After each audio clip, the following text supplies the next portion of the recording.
got so motherfucking design on right now. Bring it down, bring it down, bring it down. I got 3 old guys to walk. Assalamualaikum warahmatullahi wabarakatuh. Halo semua, perkenalkan nama saya Siti Setiana, NIM 2023 0301 03001, Prodi Manajemen Dakwah, Fakultas Usuluddin Adab Dakwah. Di sini saya akan membuat video tentang penjelasan sejarah manajemen, apa itu manajemen para ahli, apa itu tingkatan-tingkatan manajemen, dan apa itu fungsi-fungsi manajemen. Yuk simak video selanjutnya.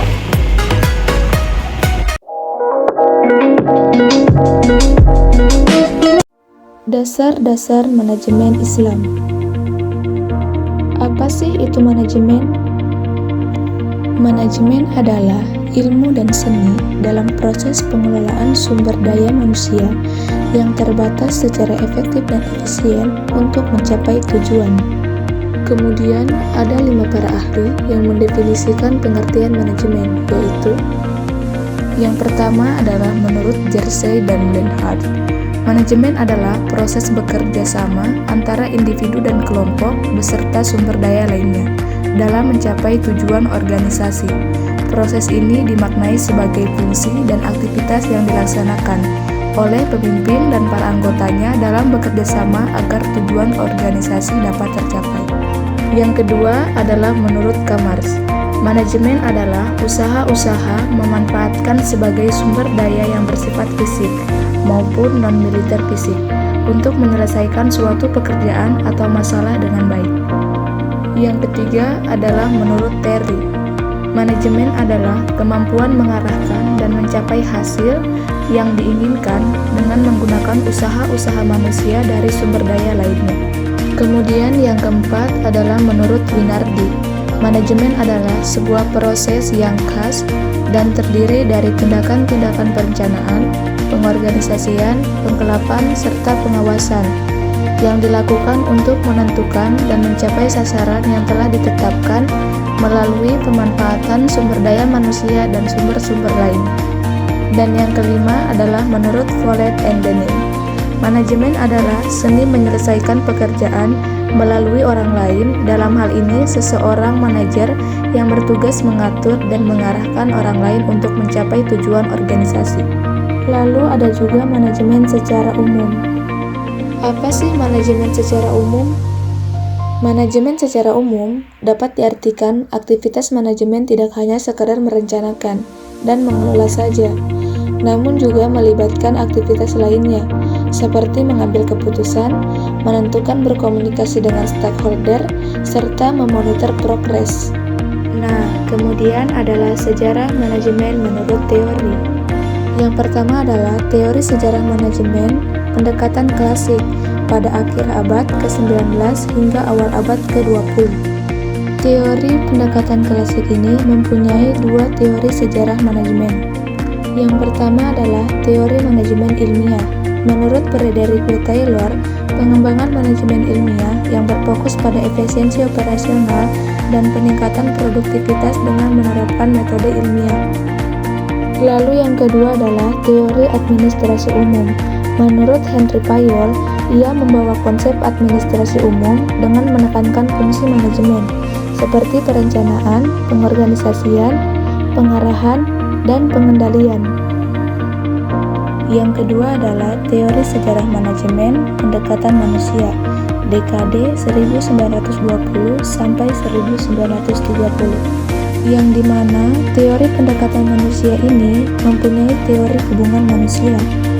Menurut keluarga Alton Mayo, melakukan penelitian di pabrik Hawthorne dan menekankan pentingnya faktor manusia, motivasi, dan hubungan kerja dalam manajemen.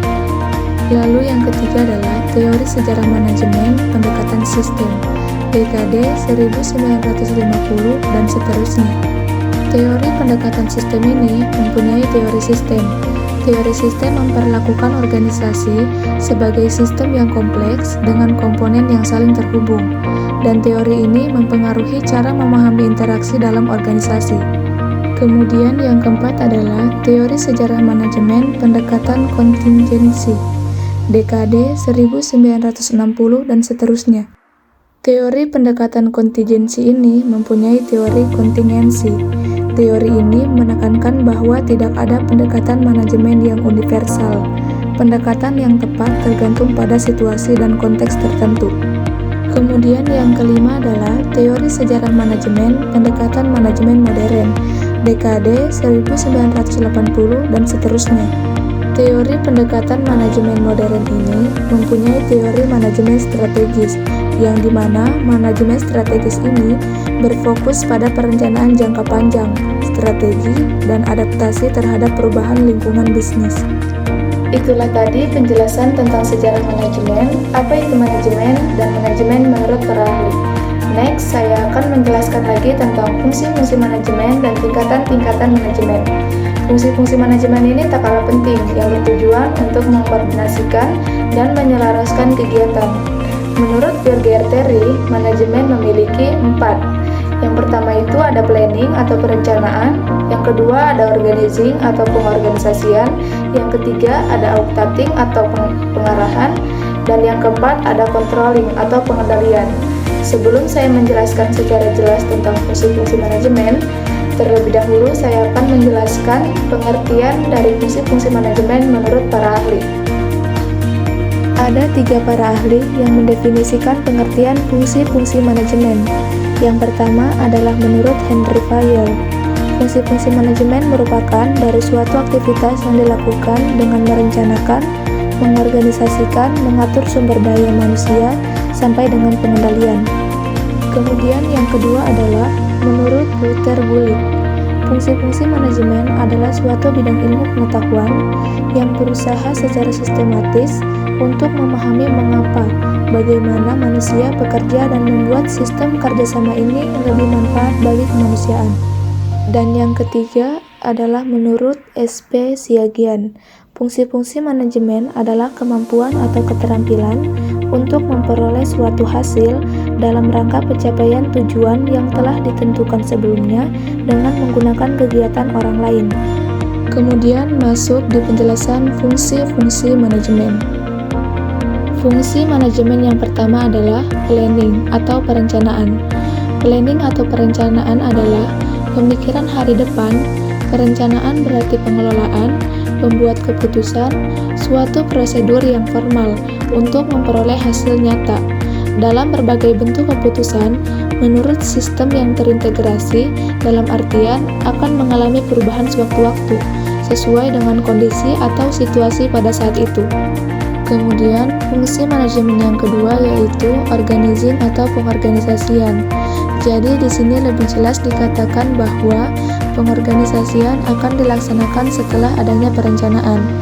Sedangkan pengorganisasian atau organizing adalah suatu proses untuk penentuan, pengelompokan, atau pengaturan dan pembentukan pola hubungan kerja dari orang-orang untuk mencapai tujuan organisasinya, dan organizing yang sesuai dengan tujuan organisasi. Sumber daya manusia yang dimilikinya dan lingkungan yang melingkupnya.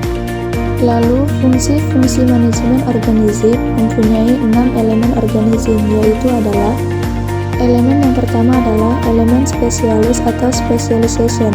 Spesialis merupakan salah satu prinsip penting dalam organisasi yang berperan penting sebagai tiang penyangga organisasi yang berdampak bagi kinerja organisasi tersebut.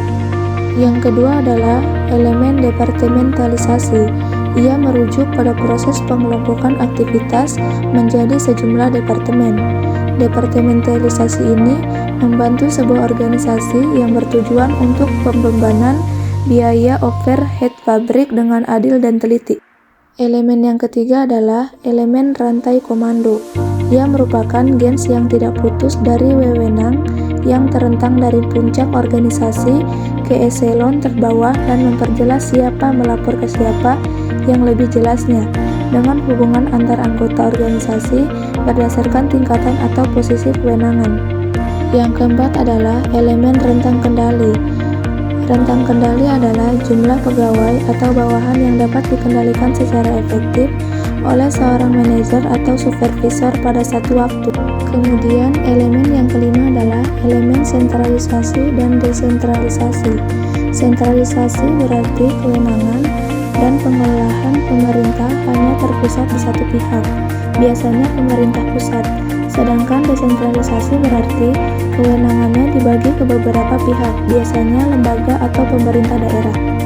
Dan yang terakhir adalah elemen formalisasi.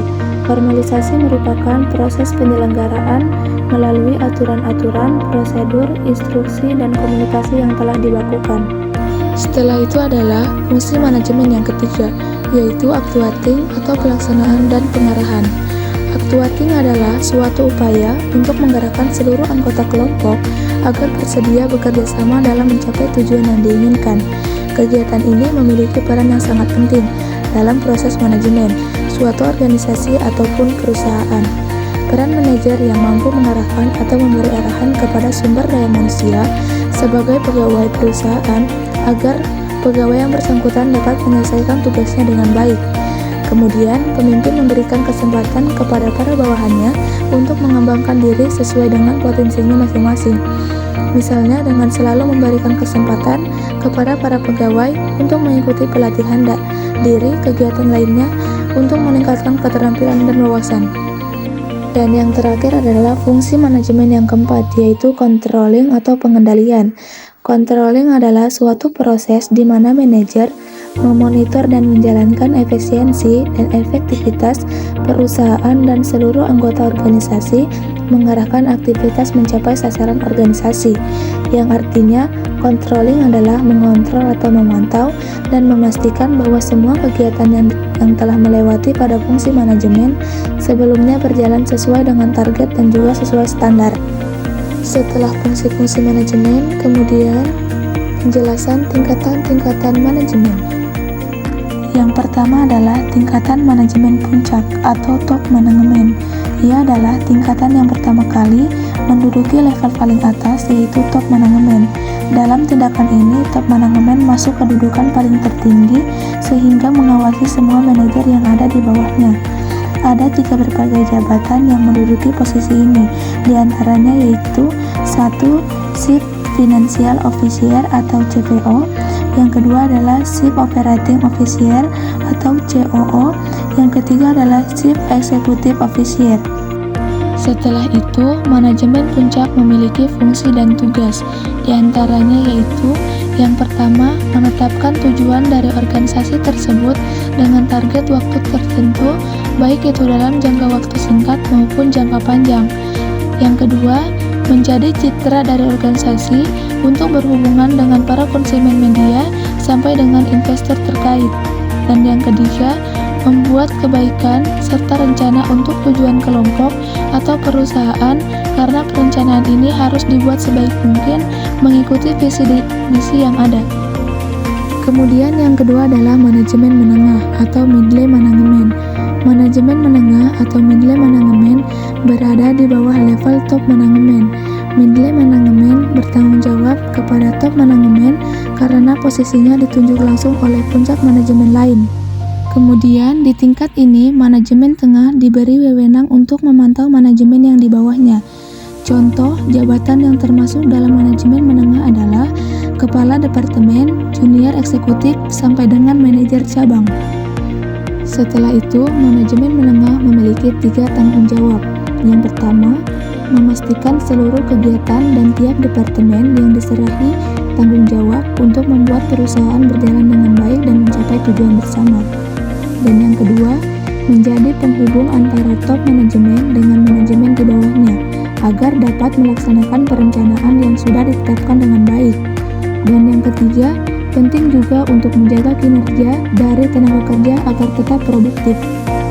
Setelah itu, tingkatan manajemen yang terakhir adalah manajemen lini pertama atau first line management.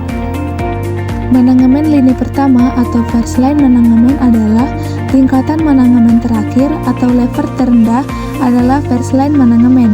Tingkatan ini memiliki kekuasaan yang paling rendah jika dibandingkan dengan manajemen lainnya.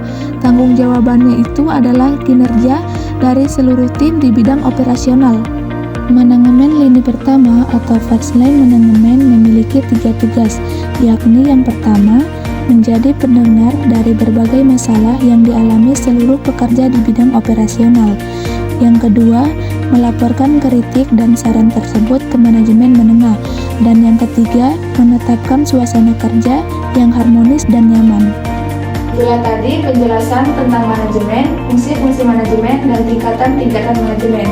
Jangan lupa like, komen, dan subscribe di bawah ya. Thank you for watching. Assalamualaikum warahmatullahi wabarakatuh.